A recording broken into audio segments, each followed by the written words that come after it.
Us off. Thank you everyone for being here today. My name's Sally Hopley. I'm the coordinator of sustainable practices for Metropolitan Community College. So thank you all for being here today. Our talk today is on composting and zero waste. We have Brent Crampton with us. Brent works with a company called Hillside Solutions here in the Omaha area. Hillside Solutions is a hauler. They do have an arm of their business that hauls items to the landfill, but they are the only industrial composter in the region right now. And they also do hauling for mixed recycling as well. So Brent's going to walk us through composting zero waste, what it is, why it's important, and how you can work on some of those activities at home. So without any further ado, Brent, thank you so much for being here today. And I will go ahead and pass this off to you. Great. Thanks for having me. Happy Earth Month, everybody. And like I said earlier, questions in the chat room and we'll get to them. Feel free to ask anything because we want you to get something out of this. So I'm gonna go ahead and share my screen. That's our brand new logo. I was waiting 2 years to get that and haven't put it on social media yet. So just having a moment with that. Okay. So here's what we'll talk about. So in the next 45 minutes, we're going to learn about composting at home, how you can do it, industrial composting with us, and then some zero waste tips. So before I get into that, like I kind of like to do a bit of my background to see, just to show people like that this subject matter, these topics are super approachable. Anybody can jump into that. Like my job is to be an expert on this stuff, but when I got into this job 3 years ago, I didn't know anything about this actually. So before I did this, beginning of 2018, I was a full-time DJ, event promoter, and nightclub owner. And so my first day at work, I walk in and the owner of the company, Andy Harpenow, he goes, "Welcome to the trash and explicit business." And I had this moment of like, oh my gosh, what did I get myself into? Because before doing this, this was a bit of my life right here. So here I am in the DJ booth at the nightclub that I operated. Here I am popping cheap bottles of wannabe champagne on the dance floor, DJing with rock stars like Todd Fink of The Faint, and then going to this. So here I am giving a tour at our composting facility. Even though I have a weird face, what I view my job is actually more like this, helping usher in a new era of sustainability. But the point is like I came into this thinking all of these thoughts about how recycling and composting work, and being sort of like uneducated but well-meaning, I had my bubble burst in the biggest way. So I'm going to go into some of those preconceived notions and what I thought and what I learned along the way. So these are the epiphanies I had. So I think society is what teaches us is like trash is waste. And there's this ambiguation around it. Like, what does that actually mean? What is trash? What is waste? Where does it go? And it's kind of this thing we don't think about. It's mysterious to us. And it turns out, this is according to the EPA, the average American produces 4.3 pounds of trash every day. So each one of us in America every day, 4.3 pounds of trash. And I looked up the numbers for Nebraska, and that's actually closer to 7 pounds when you count in all the agricultural waste. Okay, so like, why are we producing that much? Where is it going? Can we do something else with it? Okay, and so what I discovered is that waste is actually human invention. Every other creature that lives on the planet has found a way to live a zero waste life other than us. Okay, so we invented waste. Okay, so it's a fallacy. It's not actually waste, it's a resource. Nature has figured that out, and they figured out a way to incorporate waste as a resource. Okay, and that's our job now in sort of the chapter of humanity we're in now. So another thing that I thought was that food safely turns to dirt in a landfill, and I found this is a very commonly shared view. Okay, so what I discovered, well, we need to talk about landfills. Okay, so this is how landfills work. Trash comes in for the day, and they lay it all down, and they're required by law to put a layer of fill dirt on top, as you can see from this perfectly legal photo with the copyright stuff over it. So this is a good thing because that it basically holds that stuff in It's not blowing around. There's not smells going to neighboring communities. Good, right? Makes it so that we're not sick with piles of trash and black plague going on. Okay, right? That's good. But the problem is that when our food waste goes in landfill, it creates what's called an anaerobic environment. That's a fancy way of saying oxygen can't get to our food waste to break it down. And that's a really important step. I didn't know that. So let's take a head of lettuce, super flimsy, innocent, just easy, right? You can just kick it and it'll fall apart. It's already starts decomposing in your front yard, okay? Well, it turns out in a landfill, it takes 10 to 25 years to break down, okay? And to give you a visual example, like here's some carrots, 20 years old, excavated from a landfill, and what they look like, okay? So this is kind of crazy. So like your innocent head of lettuce, when you put it in a landfill, you're actually weaponizing it, because now what's happening is anaerobic bacteria, life that can live in landfills without oxygen, chomps away at that stuff for the next 2 decades. And that anaerobic bacteria puts off methane gas, okay? And people talk about CO2 all the time, but methane gas can be upwards, some studies show, 120 times more potent than CO2 in the first year, okay? And in fact, landfills are responsible for 34% of the methane emissions in America. So this is like kind of a huge deal that nobody teaches us about, okay? So the fact that you know this, you are like more advanced than 80% of the population, okay? So congratulations, okay? Smart move in joining us today. So also, think about all the liquid in the foods that we put in landfill, along with all the liquids of everything else that makes it in landfill. It all mixes together and it creates a toxic sludge. It's called leachate, okay? And that leachate can potentially get into our waterways, okay? They have to monitor these landfills for it. And sometimes that's occurred, okay? So then the other thing is it shortens the lifespan of our landfills. In fact, in Cass County, they were having a meeting about this, and the subject came up last night. It's like, we have a landfill, it's gonna fill up. Where are we gonna put another one? Oh my gosh, nobody wants another landfill, okay? So let's keep the ones we have for as long as possible. Okay, so the solution, of course, is composting, okay? And so I talked about all the bad things when food waste goes to landfill and we don't compost. The good things about composting, it enhances the nutrition in our food, because we're taking the nutrients from that stuff we're going to throw away, we're going to put it back into the soil. It's going to make its way back into the food. Food's going to be healthier for you. It's going to taste better.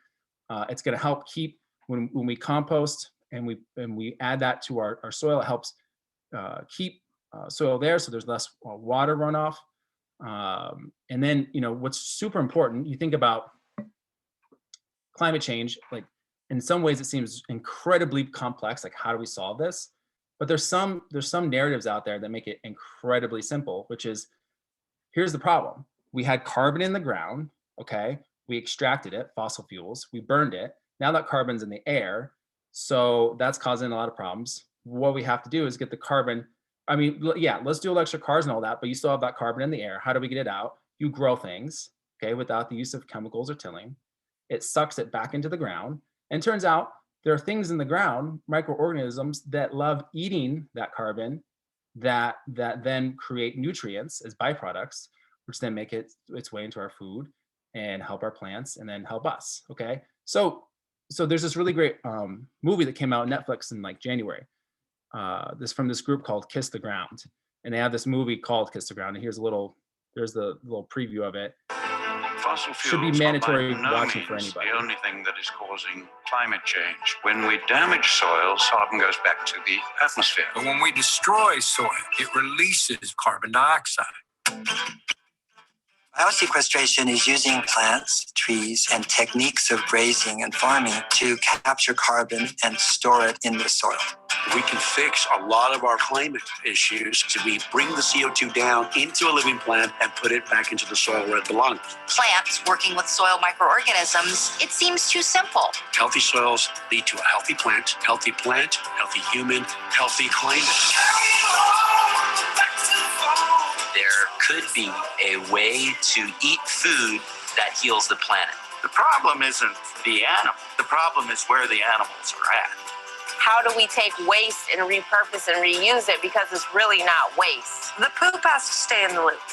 Compost is just one of a suite of soil-based carbon capture solutions. We know how to do it. And if we continue to scale over 30 years, we can reverse global warming. We can get the earth back to the Garden of Eden that it once was by regeneration. To see biodiversity return to a place that was completely devastated, That gives me hope. Our health and the health of our planet are connected. If you look over here, my neighbor's land that has been chemical fallow, then you look over at our paddocks, you have a diversity of different plant species. Which model do you want your food to be produced from? The answer is pretty simple to me. I'll make you a deal. I won't give up, and neither should you. Okay, it's rife with celebrity appearances, inspirational messages, doesn't just focus on the bad stuff. It's a really great film, Kiss the Ground. You got to go watch it. Here's something that I thought about composting that I see a lot of other people think that holds them back from doing it, and that's they think it's smelly, it's going to attract vermin, there's going to be a bunch of bugs, it's like they're going to get in trouble with their neighbors, like let's not do it, okay? And what I found out in practice is that they're wrong. That's not actually what happens if you do it the right way. So we're going to talk about composting at home. And this is like, in some ways, an oversimplified, like 6-step process. And I've oversimplified it because in people's minds, they create all these barriers as to why they can't compost at home. And what I find is that a lot of it is just noise. Just start now, today. There's a way you can do it without just using things laying around your house. You don't have to spend any money, and it's super simple. Get into the nitty gritty, and go down that rabbit hole once you're in the culture. But here's a way you can just jump into it. Okay, I don't know. Are you familiar with like Gary Vaynerchuk? He's just like, just do it. Just start now. Like that's kind of like what this is about. Okay, so step 1. Okay. For composting, what I want you to focus on is just fruits, veggies, and yard waste. Those are the big 3. You can do some other stuff in your home pile, but I don't worry about it because that will be a bunch of stuff if you just focus on that, and you're not going to get in any trouble with those items, okay? Step 2, in your kitchen, find a container and just toss those things into it. It can be, I had, one of those like pull out trash drawers, and I had 2 slots, and they both used to be for landfill. Well, I just turned one into for composting. Okay. And you don't necessarily need a liner. So don't feel like you have to go out and buy compostable liners, which is like, they're 3 times more expensive than plastic liners, just, cause you can wash it out. Okay. So step 3 is, in order to compost at home, you are going to need like a backyard space. Okay. So if you live in an apartment, there's vermicomposting with worms you can look into, and I'll also give you another alternative. You can compost with us. So yeah, you do need a backyard. Okay.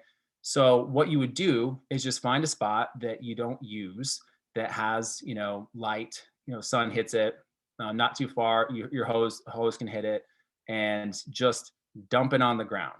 Okay. You don't need a fancy turner that's going to cost money. And that, quite frankly, I don't think has enough room to compost, the amount that you're going to want. Just throw it on the ground. Okay. And then, this is where a lot of people get it wrong. Okay. So super important. So, but also super simple. Once every 1/4 of food waste that you throw in, your fruits and veggies scraps. Okay. That's going to be that's nitrogens. Okay.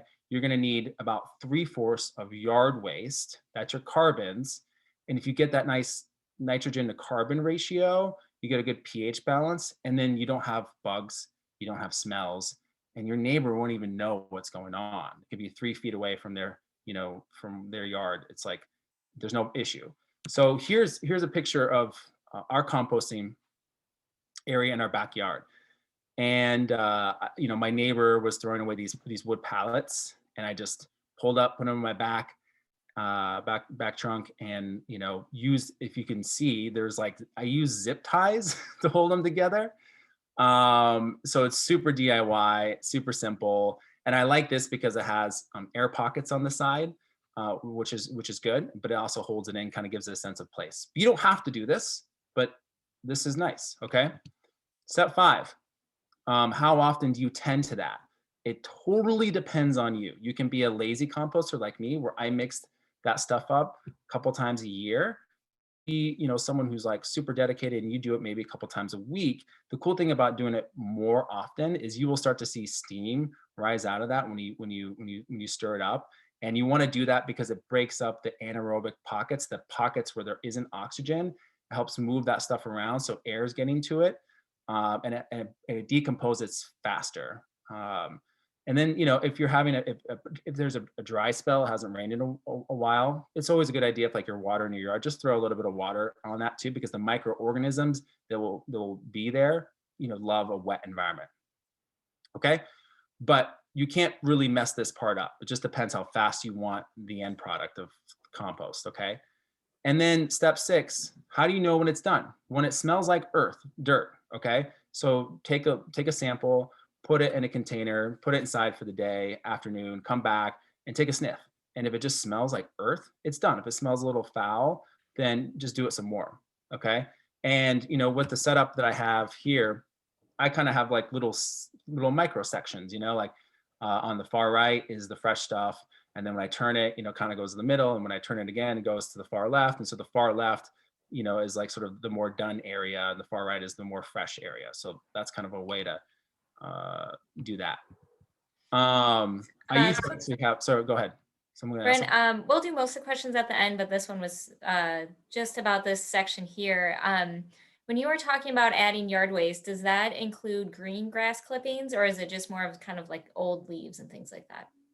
Old leaves are better because that's going to be like the carbons that you need. The like fresh green grass, I think is more on the nitrogen side of things.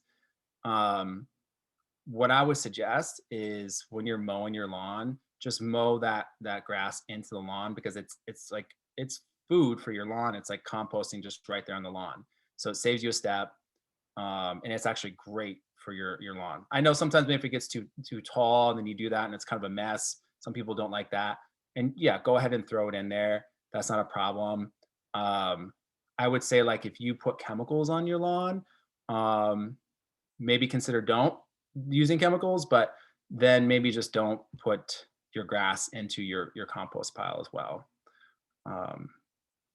That answer that question? Yes, thank you. Yeah, so for this, I started off really ambitiously where I used wood pallets to create 3 separate sections, marking them off with wood in between. And, my wife was kind of like, that's a bit much. It's taking up a lot of space. So this is kind of the smaller version of that. So anyways, okay. So we talked about fruits, veggies, and yard waste. You can compost in your backyard safely, no issues. So what about your meat, dairy, and other compostables like, non-recyclable papers, or the restaurants that are flooding our waste streams with certified compostable servicewares instead of, the styrofoams and things like that they used to give us. So what about that? So if you were to compost, let's say, some leftover meat in your compost pile at home, that would introduce dangerous pathogens into it.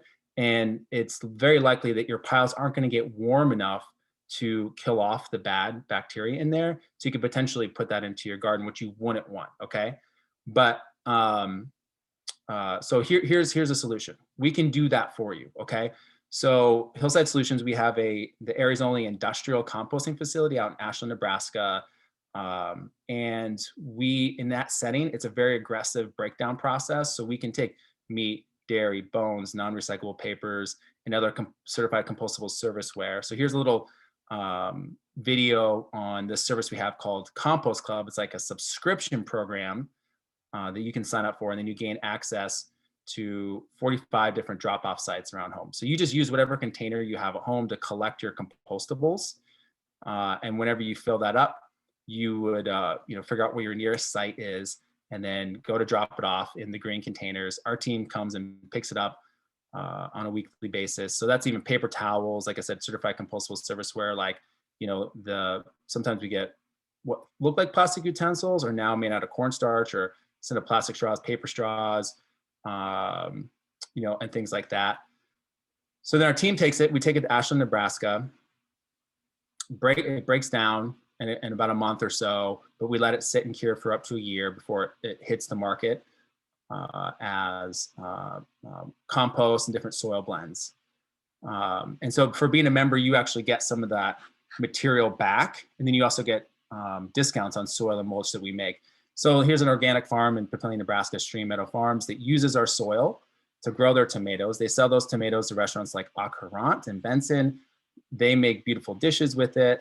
Au Courant also composts their food waste with us. So then, you know, we take that and then eventually makes it back to the Stream Meadows farm, and the process goes on and on. So again, industrially, what we can compost, you know, any and all food waste, meat, dairy, bones, grease, whatever. And if it's food related, we can take it. Things like paper towels, napkins, pizza boxes. Pizza boxes can go either way. If they're not too messy, they can be recycled. If they're like obliterated, you can compost them. And then, you know, random things, you know, hair, coffee grounds, coffee filters, pet waste, as long as it doesn't have like the cat litter with what's it called, sodium bentonite or whatever in it. That's like comes from strip mining. We can take a variety of things.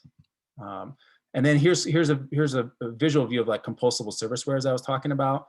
You know, this cup looks like it's plastic here in the middle, but it's actually made out of cornstarch. So if that was to go in recycling streams aren't set up to handle that stuff. So it's just going to go to landfill. And what you learned earlier in this presentation is that when our compostables make it into the landfill, they end up putting off methane gas, okay, which isn't great. Here are some logos that you see on compostable items. I don't think that this industry is like buttoned up in a very clear way yet. So you kind of have to be in on what's going on but these are some of the logos you'll see. Like the one that I detest is this 7 with the triangle arrows around it. If you see that on its own without PLA, it is a like weird mixed plastic that's non-recyclable, but you could energy bag it. But if it magically has PLA underneath it, that's to let you know that it's industrially compostable at some locations. Ours is one of them that accepts it. But yeah, so kind of weird. So there's a lot you can compost industrially, just no plastic, metal, glass for the most part, including things like this. So this is just good to know in general. Starbucks cups. My mother-in-law brings these over and she's like, what do I do with this? And she just leaves it on the counter. Well, the thing is that it has paper, but it also has a plastic lining on the inside to help preserve the integrity of the cup. But what it does is that plastic lining is so robust, the recycling facilities don't want these cups. They can't separate the plastic from the paper. So they belong in the landfill. We can't compost them because they have plastic on them. And when you're drinking them, you're probably drinking microplastics. So sorry for all you Starbucks lovers, but that's the deal with that. And then a lot of food waste packaging, you know, and like that paper plate on the right, when you look at it and you kind of move it, like you can see the light reflecting off of it, it has a shiny layer. That's to let you know there's a poly lining on it or plastic lining on it. They do that to make it more sturdy, but then it renders it non-recyclable, non-compostable, okay? The kind of paper stuff you want to get and or you know, recycle or compost has a matte finish to it, okay? Okay, so what I thought, okay? When I recycle, it absolves my consumption, which is to say, like, if I drink, if I use a water bottle and I recycle that water bottle, like, no big deal, right? Like, it doesn't matter that I use a water bottle because I'm going to recycle it and then someone's going to reuse that in some capacity. Turns out that was wrong. So what I discovered being in this industry is that there's this thing called upstream waste and downcycling problem, okay? So the upstream waste thing is, take a water bottle and think about the journey it takes to get to your hand. It starts in the ground as fossil fuels, it's extracted by expensive equipment, it's shipped to refinery, it's broken down, then it's molded into something that it's shipped somewhere else, then it's brought to our grocery store, then we drive there and we bring it home and we drink it, and after about 30 minutes we're done with it, okay? And so it took a lot of energy to get to you. It takes a lot of energy to make that plastic bottle. So far more energy and resources than just simply recycling it. You know, it's not a one-for-one exchange, okay? The other issue is that when you recycle, for example, a plastic water bottle, the industry can't turn it back into another water bottle. Reusing plastic is like resaving a JPEG. Each time you do it, it loses quality. Okay, so a lot of water bottles become saran wrap, or maybe they get put into clothing, which uses a lot of plastics, which is a whole nother issue. Because every time you wash our clothes with this poly lining, or we're putting microplastics into the water stream. Okay. One thing to note, like metal, if you have the plastic, if you have the choice between like a metal container and a plastic container, choose the metal, because metal is infinitely recyclable. Okay, so metal's great, plastic sucks. We all know that, right? So what I discovered is that we can't recycle and compost our way out of this problem we have in society with climate change and our waste consumption. Okay, so for example, like if we're in the middle of, if it's like, imagine us and we're living in a novel, and it's like, okay, let's skip to the end. And how does this catastrophe that we're in right now, how does it end? You know, when with like, you know, rainbows and sunny skies and all that. The story doesn't end with like, and everybody recycled and composted everything. No, like that's a given. That's just like, that's like breathing. We all do it everywhere. But the real story, like how this really ends, is everybody reduce the amount of waste that they use. They reuse the things they can. They refuse the things they don't need. And in fact, there's a whole, it's called the 5 R's, okay? And you know, the hierarchy is refuse things, like you're at a restaurant, sorry, I don't need that plastic straw. That's refusing, okay? Reducing, you know, your plastic your totes you bring to the grocery store instead of using the plastic bags, you know? Reusing, like your glass jars, keeping those around and storing things in them. Then comes recycling, then comes rot, which could be like landfilling or composting, right? So we focus on recycling, you know, so much that we forget about like all the other first steps. And then, you know, composting becomes this like, oh, I'm going to recycle now, compost, and I'm so advanced that I'm composting, but it's like, we're just scratching the surface. In the next 5 years, the conversation is going to turn to zero waste practices, which I'm just now realizing. Sally asked me, like, did you put this in the presentation, like explaining what zero waste is? And I'm like, oop, I didn't put that. So I'm going to tell you what zero waste is. Okay. So zero waste is essentially the first thing you need to know about going zero waste. And this is, I believe we're moving into an era where zero waste is going to be a term we hear more often. It's going to be, you know, corporations and countries are going to be making these like pledges to get closer to zero waste. Okay, so get ready for that. But the first thing you know about zero waste is it's not actually zero. Okay, zero. So basically, imagine all the waste your household produces. Okay, and if 90% or more is reduced, reused, refused, recycled, composted, then you're in that zero waste territory. So another way of saying that is like 10% or less of what you consume and, you know, can go to landfill, and you can still be in that zero waste category. Okay, because there's like things that are inevitable. Like I have a 8-month-old and we have diapers. We tried reusable diapers, man. We have disposable diapers now, you know, and so you can't, what are you gonna do with that, right? That's a landfill item. So sometimes you have to landfill things, but most things don't have to be landfill, okay? And so I'm assuming if you're here, you've probably heard some of the cliche, commonly shared things like, oh, you know, get totes for the grocery store and save your glass jars and all that. I don't want to go into that kind of stuff because I'm assuming we all know those types of things. But I have an 8-month-old. So like a lot of last year, along with the pandemic, was like me being up in the middle of the night and like trying to get this kid to sleep. And so I just like, I took on this hobby of like going on our company's Instagram page and like following all these Instagram influencers that are like in the zero waste world and just like reposting their content. And so if you go to our Instagram page, we have all this great stuff of like these like eco fashion tips and growing things and like how to recycle right and composting. And Sally actually asked me to teach a zero waste course for Metro. And I'm kind of tempted to like make it a bunch of memes on Instagram, just like that's going to be the coursework. It's like, we're just going to go through Instagram.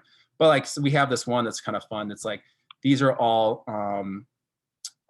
companies that we work with locally that compost with us. So if you're like looking for like, who do we support, you know, like, oh, they don't exist anymore. Myrtle and Cypress Coffee House, they compost with us. Coneflower Creamery and Blackstone, Kitchen Table, Noli's Pizzeria, and on it goes. Like there's a bunch of these. And so that's one thing to check out. But we have a lot of tips and suggestions. And so what I'm going to go through now is like my favorite zero waste hacks that are going to take it a little bit beyond maybe some of the stuff that you see often. Some of the stuff maybe, you know, like kind of already, we have a funny section too. So someone says they don't believe in climate change. Be a lot cooler if you did. And I actually made this one. I don't know if it's funny. You can read it. I thought it was funny because like at the time the city was like freaking out about the recycling drop-off centers and people like contaminating them with all this stuff. So I was like, oh, I'm gonna pump this out there, you know, add this to the conversation. So anyways, here's like one zero waste hack that is actually kind of common that I super love. And in fact, I gave out gifts this Christmas of this. So basically like you never have to buy cleaning solution again, okay? So what all you need to do is if our family, we go through lemons and limes all the time and we're throwing away these rinds, you know, we're like throwing them away. I'm like, oh my gosh, what can you do with them? And so like, I just Googled it and I found all this great stuff you can do with lemons. My favorite one is I take a jar, big old mason jar, put it in the fridge, and I'm collecting the lemon rinds as I go. And when it fills up, I just take some vinegar, fill it up to the top, put a cap on it, put it away in a dark, cool place for 2 weeks, okay? And then boom, take it out, strain it, put it into a cleaning bottle, and there's your cleaning solution.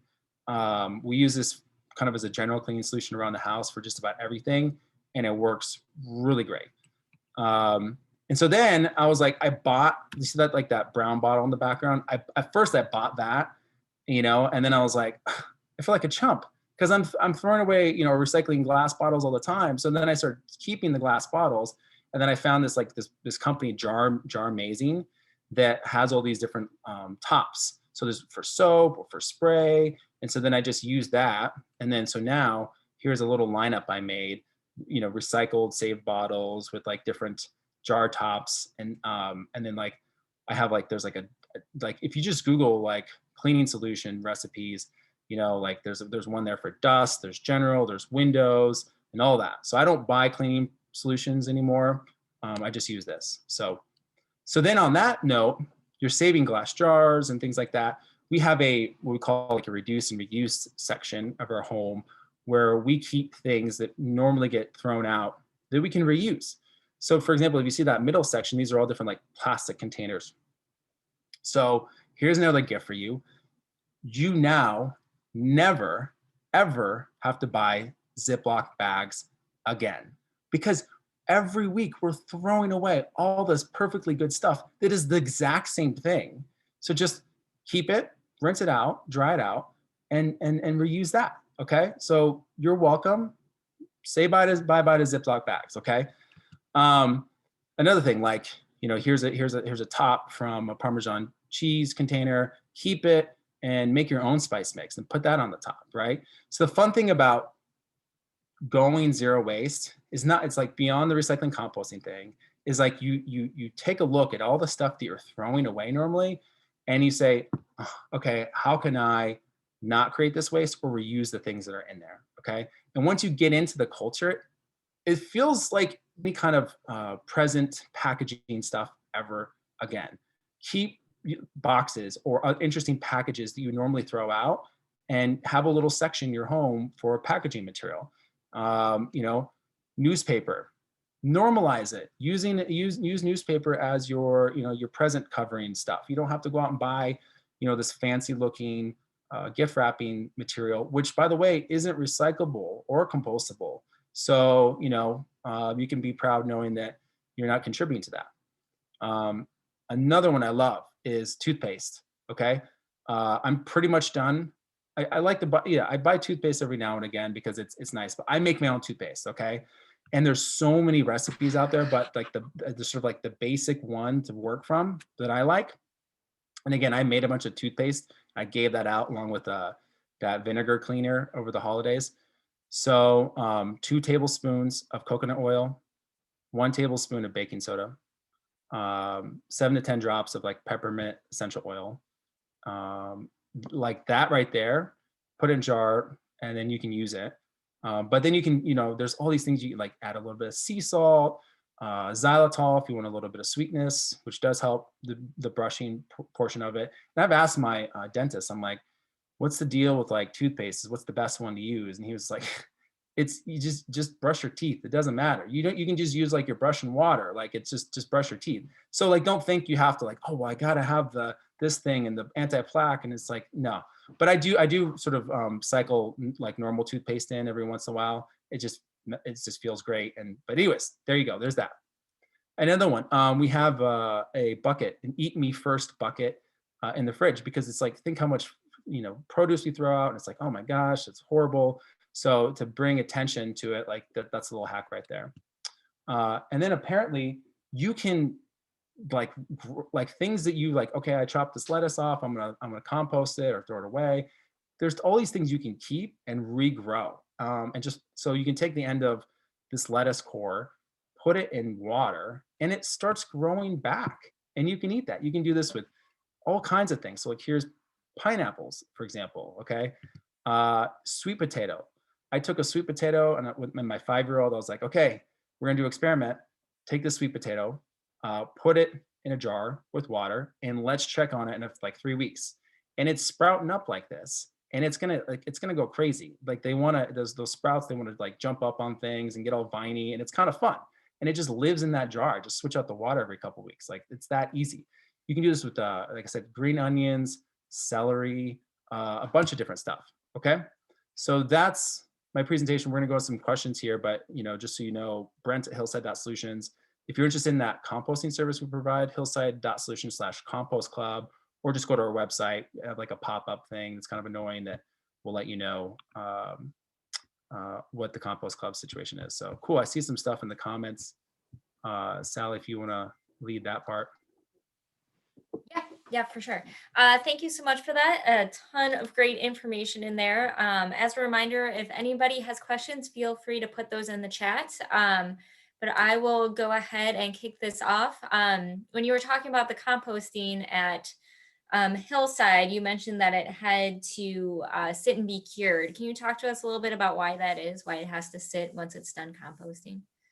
Yeah, it doesn't have to. After about a couple months, I mean, you could theoretically use that stuff. But the team that operates our composting facility, that's their standard procedure. And what I've been told is that the thinking is like the winter helps make the end product more robust. There's a curing process that occurs with that temperature change that just makes a better product. And it just ensures everything's broken down. The only thing that's left is plastic. And so there's like a screening process that helps get the majority of that stuff out. Yeah, that's it. Great, thank you. And what's the most common contaminant you guys see at the compost facility? So yeah, I would just like plastic and glass.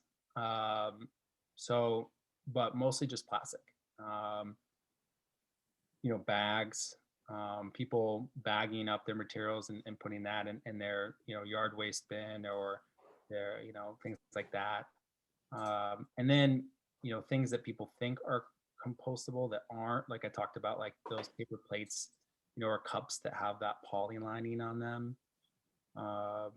Yeah. So, hopefully, as our society changes and adapts to climate change, one of the things we're going to see is just more plastic bans, and because we would love to see that.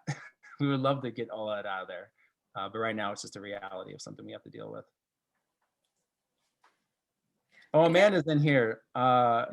Thanks for joining, Amanda. She says, I'm a proud subscriber of Compost Club. She was one of the first too. She was like that first 6 months.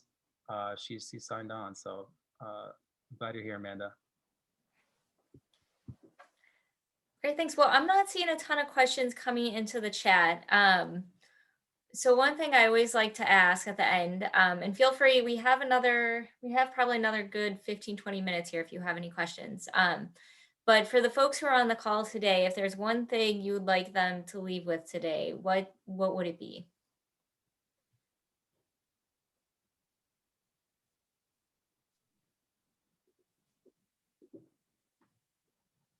Oh, are you thinking?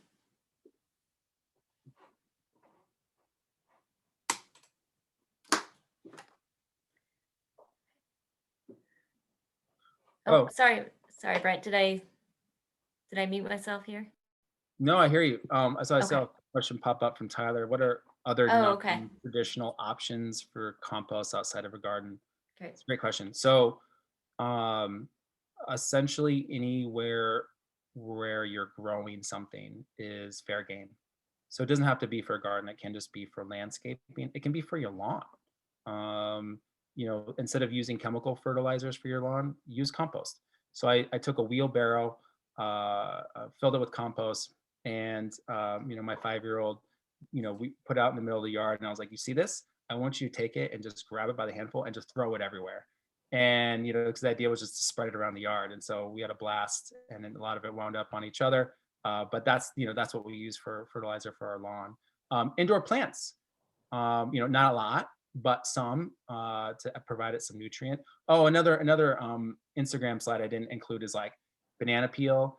Put it in a jar with water, let it sit for a couple of days, and gets a lot of nitrogen in there, and then you can pour that water onto your plants. Like that's a natural fertilizer as well. You can use. And sorry, I can keep an eye on the chat for you if you want. I see some other things coming in. Options for big box stores. Do you boycott the big box stores, and what are some tips you have for shopping without using plastic or buying plastic packaging? Yeah, I mean, Costco's tough. Do you all know about Exist Green? Exist Green is Omaha's first zero waste retailer, and so it's based in Dundee, and next to that, like bread shop. But you can go there, and there's no plastic anywhere, and it's one of those places you can bring your own. Well, you can't bring anything from home necessarily. They fall out of sanitary practices, but you can like buy a bag and then reuse it and like bring it back, and they'll take it and wash it, and you bring in another one. I think maybe they sanitize things there, like if you bring your own jars. But it's a kind of a way to shop. They have produce there, not a ton, but they have a lot of like if you need to get shampoo, if you need to get soap, if you need to get seeds, if you need a lot of different like things you just use around your home or for self-care, non-plastic versions of that, which is great. Yeah, I think Sally dropped the link in the chat section. And then I saw another zero waste retail place just opened up, and it might be Eden's Preserve. Is that the one you're thinking Eden's of? Preserve. Yeah. And it's in that Countryside Village over by Westside High School. I haven't been there yet, but they're talking about zero waste retailer things. So now there's like 2. So there's some local options too. Mm-hmm. But otherwise, like our family, we shop at natural grocers a lot, and you go to the produce section. It's great. You don't have to do any guesswork because all their produce is organic, and it's like I think of it as like Whole Foods on a budget. It's kind of like where if you eat organic, it's like the place where the rest of us go, if you're not but I'll just outside of the pandemic, now I'm like I kind of do a variety of things now, but I'll say pre-pandemic, I was just throwing the produce directly into my grocery cart and just putting it directly on the conveyor belt. Like just whatever, I'll wash it off when I get home, and not using, really any packaging. So, and they have compostable produce bags there now, paper sacks, and then like certified compostable. So when you go there, you can use, bags, single-use bags that are compostable. So that's a great Let's resource. see. Brent, any tips for how you've gotten your family on board to compost with you? That's a tough one, right? I mean, how do you, like if you have the conviction and the passion for it, how do you get other people on board? Small children, it's pretty easy because you normalize it for them. I'm fortunate, and my wife has been, she's played well with it and is like on board. But I just think, trying to set up the infrastructure, so like in our kitchen area, we have 5 different places where you can put materials, so it's like you have your landfill, you have your recycling, you have your composting, you have glass recycling, you have energy bag. And so you label it, you try to, if you got to put up, signs for each, try to make it super simple, and just through repetition and endurance, like keeping it going. And eventually, like if they just like totally like, I don't care, fine, when in doubt, throw it out, like just landfill it, like, 'cause I don't want you contaminating my composting with things that aren't compostable. But hopefully they'll sort of migrate over time. Yeah, anyone else have suggestions for that, to like how to bring their family? Have you brought your family members on?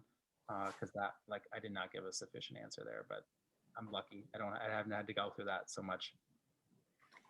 I've found that it's helpful when you do, you look at your system, right? Just like at a commercial, make it as easy as possible. So just looking at how you throw things out, where it's convenient, having bins, signage, I agree. But Amanda, it looks like you might have a suggestion. You can feel free to unmute there. Yeah. Perfect. It's taken a while, so I asked that question, but it was funny because I did the simple thing. I put the compost bin right next to it, and that's all you gotta do. Like, if the trash is right there, all you gotta do is put it in there. Like, that's just too inconvenient. I don't feel like scraping the plate, or I don't feel like, just throw it all away, whatever. And so after a while, they started getting annoyed because I was going in the trash and taking the food out, and they're like, "Quit doing that. That's so nasty." And I'm just like, just put it in the bin. It's right next to it. Yeah. So actually, after time, they got annoyed by me doing it, and so then they started putting it in the compost bin. Right. So, but I know there has to be an easier way. I don't know, but that's how I eventually got them to do it after a year or so. There you go. That's great. Brent, I see one bigger question there in the chat too. So looking at a little bit bigger picture, what are your thoughts on how we change the mainstream to reduce plastic and to move away from plastic? So I have 2 thoughts on that. So one is like, in my role at the company, like I have to go out and essentially like sell our products and our processes to businesses and corporations. And there's a lot of times I found myself sitting at a table with a bunch of old white people who, I would have never been there had it not been for their customers or their employees speaking up and saying, we want something, we want recycling, we want composting, and then be like, okay, let's reach out to this company, figure out what this thing's all about. So, even though you may not be in like a leadership position at your company, or, like it's still like, if you're just nagging about it and you're getting other people to nag about it, maybe you're forming a green team to collectively organizationally nag about it, like that does make a difference. And I've seen that many times. So the same goes with like your purchasing power. Like messaging Costco, you feel like one person and millions of people. But like, guess what? Like there's a lot of other people messaging them too, saying, hey, I want you to change your packaging procedures and things like that. So just, and or voting with your dollar and, going to some place like Natural Grocers, which makes it easy not to use plastic. Because oftentimes, I didn't include this earlier, like if you go to produce section, like you have the plastic package stuff, And then you also have the same stuff, like next door that's like not packaged, and you just, you take the not packaged stuff. And so enough of that, then corporations start changing their practices. The other thing is a political solution, which is to like, I spend so much of my time trying to disentangle like the confusing mess of recycling symbols and what's recyclable and what's compostable and what's not.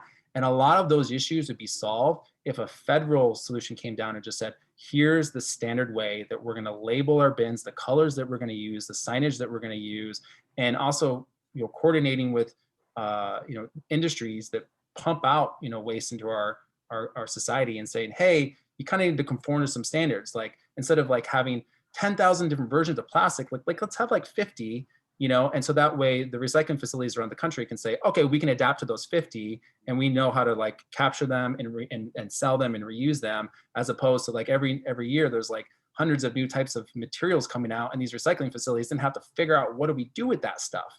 And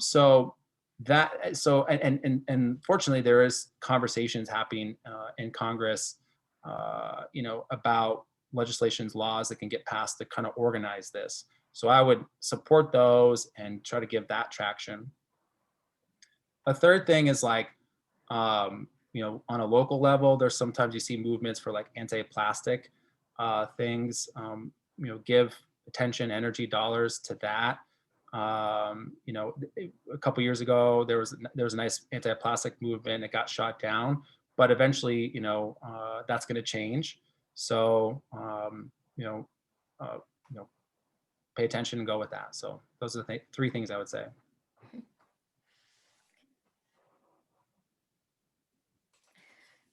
Thank you. Brent, from your point of view, where do you see composting going within the next few years? Are you thinking that there might be more state and federal involvement? Yeah. So going back to that federal thing, I think there's going to be some laws and mandates passed where, we're going to see composting more. Like the Federal Reserve Bank here in Omaha, like they're going to start composting this week. I have no idea. Like like we're being subcontracted through another company. So like, I don't know their story, but I'm like, that's weird. What's going on with that? So I think there's going to be more things like that. But we know the city of Omaha, is sort of signed themselves away to taking kind of a regressive model with how it handles residential waste for the next 10 to 20 years.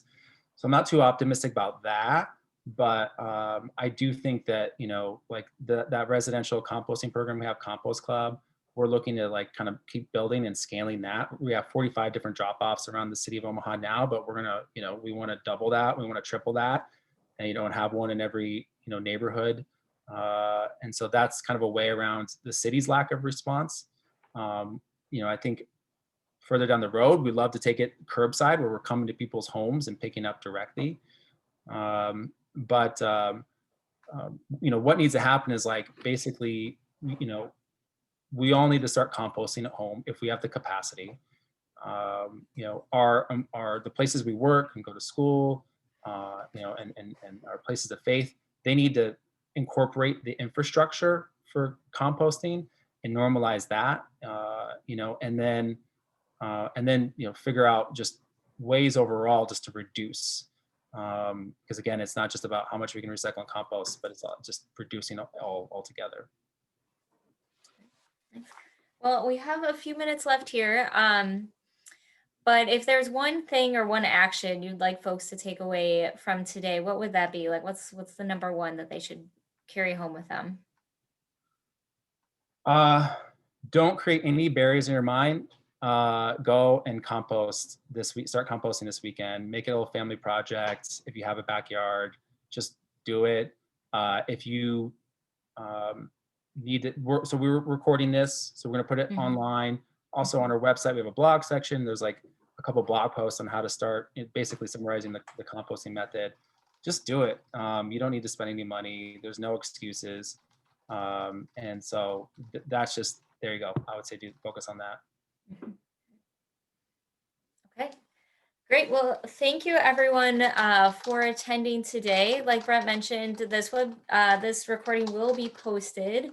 Our sustainability website here at MCC is in a little bit of a remodel right now. So I believe in a few weeks we'll be able to get this up online. And you can find that website. It's just mccneb.edu/sustainability. And we'll have a little square there around waste and recycling. We'll have a link to this recording there as well. But And thank you so Sally, much. Yes. yeah, well, you should also mention that your school system is now jumping into composting. That is true. Yes. So MCC has recently started a composting effort for our culinary building and our horticulture building, which is fantastic because out of the entire college, they're probably one of the biggest sources of compostable. It's called compostable waste, but it's really compostable material, I would say, as well. So that is a new initiative for us. I think it's been a little bit less than a month and things seem to be going well. So we're excited about that new diversion effort. Yeah, and tell your school administrators you want a compost club drop-off site. Yes. Okay. Thank you, Brent. Are there any compost drop-offs in Dundee? We've got a couple. Yeah, Exist Green. Perfect. Okay, I'm not seeing anything else come in. I'll go ahead and officially wrap this up now. Thank you again, Brent, and thank you all for attending. Like I said, we'll work on getting this online for. One more thing, we're going to be, all right, thanks folks. Good. Enjoy the rest All of your right, day. thank you everyone.